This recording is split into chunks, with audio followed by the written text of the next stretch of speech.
Le secteur terroriste de l'Iran a décidé de se montrer au pire moment possible pour Téhéran. Ce lundi 25 mai 2026, la menace a explosé en plein milieu des discussions. Nous ferons souffrir le peuple américain. Ce n'était ni une parole en l'air, ni une bravade. C'était le cri d'une faction radicale qui voit l'étau américain se resserrer, constate que les sanctions bloquent l'argent du régime, observe la pression militaire pousser l'Iran à la table des négociations et tente de transformer le désespoir en intimidation contre les États-Unis. Sauf que Trump n'est pas entré dans cette négociation pour soulager les terroristes. Il est entré pour obtenir de vraies concessions avant de libérer le moindre dollar. Que c'est ce secteur iranien qu'il va bientôt perdre ? Pourquoi menacer le peuple américain justement au moment où l'accord progresse ? Comment Trump peut-il utiliser ce discours pour écraser toute tentative d'accord au rabais ? Je vais tout vous expliquer. Mais maintenant, vous allez vouloir être abonné à la chaîne pour rester bien informé. Des informations en temps réel, avec une qualité journalistique inégalée, selon le standard de crédibilité de Milson Alves. La menace a été proférée par Mohsen Rezaei, conseiller militaire lié au guide suprême de l'Iran et ancien commandant de la garde révolutionnaire, la structure la plus idéologique et la plus agressive du régime iranien.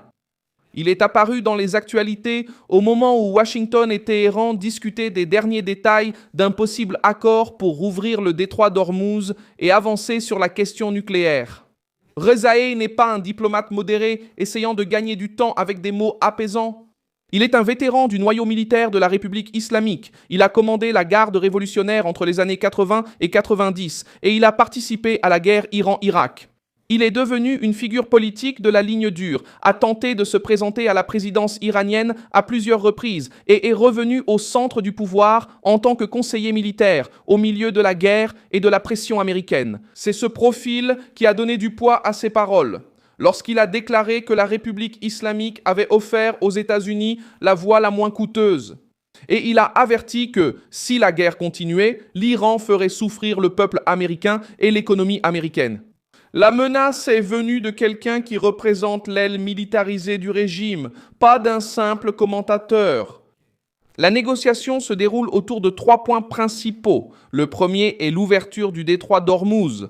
Le deuxième point concerne l'uranium enrichi de l'Iran, que Washington veut garder hors de portée du régime.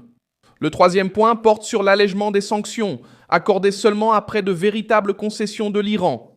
Des sources américaines ont indiqué que l'accord était presque conclu, mais qu'il dépendait encore de détails finaux, car le système iranien avance lentement, est divisé et subit la pression de factions internes qui ne veulent pas céder le pouvoir sans réagir. C'est là que la menace change le poids de la nouvelle. Alors que les diplomates essaient de vendre l'idée d'une négociation équitable, le secteur le plus radical lié au régime iranien tente de montrer sa force par l'intimidation. La phrase sur le fait de faire souffrir le peuple américain ne ressemble pas à un langage diplomatique. Elle ressemble à un message de désespoir de la part de ceux qui voient Trump resserrer l'étau de tous les côtés. En mer, avec les sanctions, sur le pétrole, sur l'uranium et à la table des négociations. Trump est entré dans cette négociation avec une formule simple, pas de concessions, pas d'argent. La logique répétée par les autorités américaines est que l'Iran ne recevra aucun allègement des sanctions avant d'avoir rempli sa part. La Maison-Blanche tente d'empêcher que l'accord ne devienne une répétition du modèle de Barack Obama, lorsque Téhéran a reçu des ressources, a gagné une marge de manœuvre politique et a gardé une marge pour avancer dans des domaines sensibles. Marco Rubio a renforcé cette position en déclarant que les États-Unis recherchent un accord bon, solide et efficace. Mais il a également précisé que Washington pourrait traiter le problème d'une autre manière si Téhéran n'acceptait pas une solution sérieuse. Cette déclaration montre que Donald Trump ne considère pas la négociation comme une faveur à l'Iran. Il la considère comme un test d'obéissance stratégique. Le régime iranien doit prouver qu'il accepte d'ouvrir Ormuz et de progresser dans les engagements nucléaires. Sinon, la pression continue. L'idée discutée implique une fenêtre de 60 jours pour maintenir ou cesser le feu, libérer la navigation et entamer une phase plus dure de négociations nucléaires. L'objectif de Trump est de sortir le régime de sa position d'agresseur caché derrière la diplomatie et de tout mettre par écrit avec des étapes, des contrôles et des sanctions. L'Iran tente de nier que l'accord soit prêt, mais admet qu'il y a eu des avancées. Le porte-parole du ministère iranien des Affaires étrangères, Esmail Baghaei, a évoqué des obstacles dans les discussions et s'est plaint de l'ingérence d'Israël. Alors que le régime tente également de lier l'ouverture maritime à d'autres exigences régionales.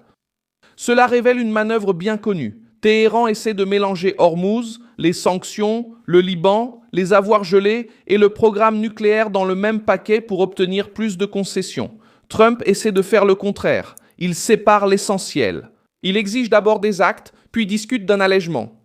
La pression économique pèse parce que le blocus américain sur les ports iraniens a directement affecté la capacité du régime à respirer. C'est dans cet environnement que l'aile radicale apparaît en promettant de faire souffrir les Américains, pas une véritable force. La menace montre aussi qu'il existe une lutte interne à Téhéran.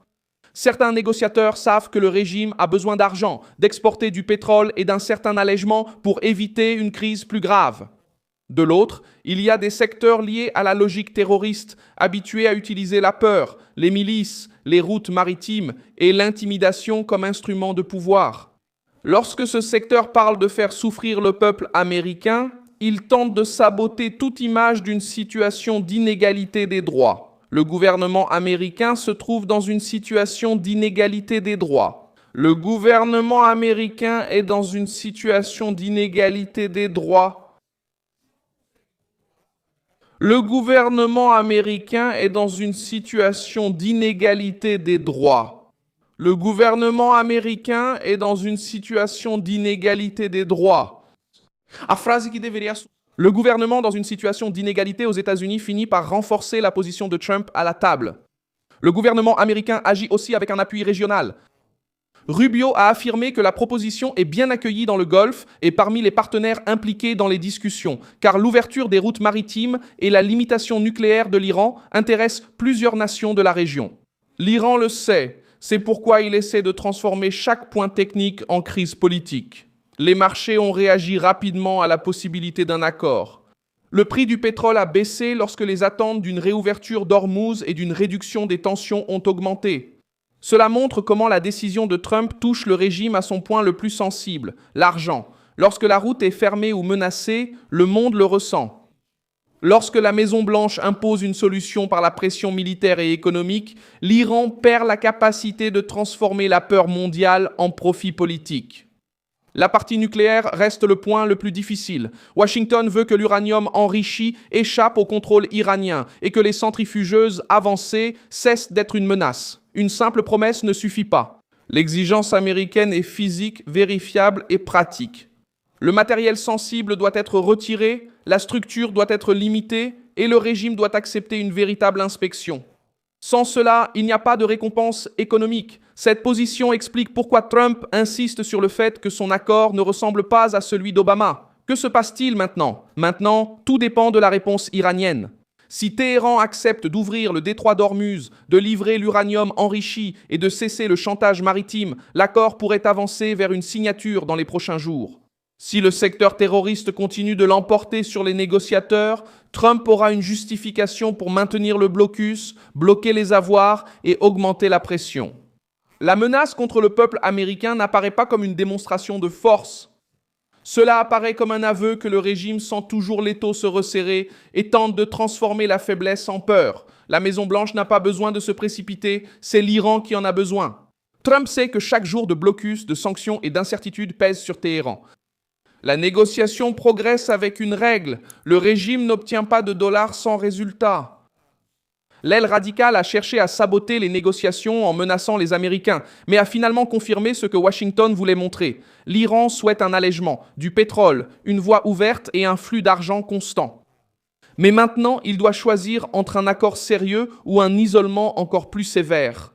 Je suis Milson Alves, global internationaliste, et je veux vous informer chaque jour avec la vérité. Les liens des actualités sont dans la description de la vidéo. Likez la vidéo, abonnez-vous et consultez les commentaires pour être plus engagé avec la communauté Milson Alves.